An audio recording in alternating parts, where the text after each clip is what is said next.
Қайырлы күн баршаңызға, сіздермен бірге мен Айнагүл. Бүгін біз осындай әчүшек салатын жасайтын боламыз. Өте қарапайым салат.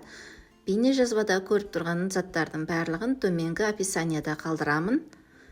Біз алдымен жуамызды майдалап жұқалап турап аламыз.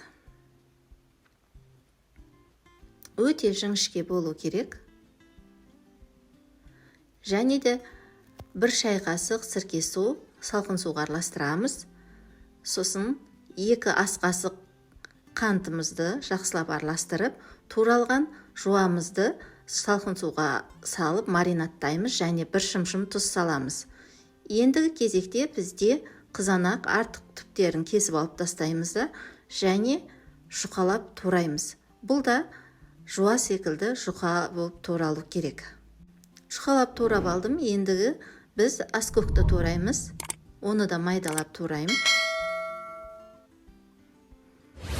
Аскөкті турап болдым. Енді бізде қызыл ащы бұрыш.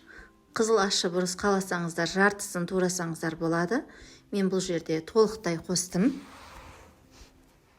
Дайын болған өнімдеріміздің бәрін бір ыдысқа салып, осылай араластырамыз.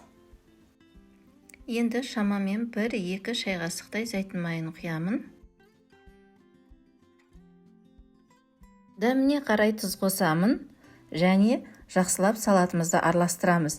Бізде осындай керемет дәмді салатымыз шықты. Сіздер де үйде жасап көріңіздер. Рецепт сіздерге ұнады деп ойлаймын. Егер ұнаса, міндетті түрде жасап көріңіздер.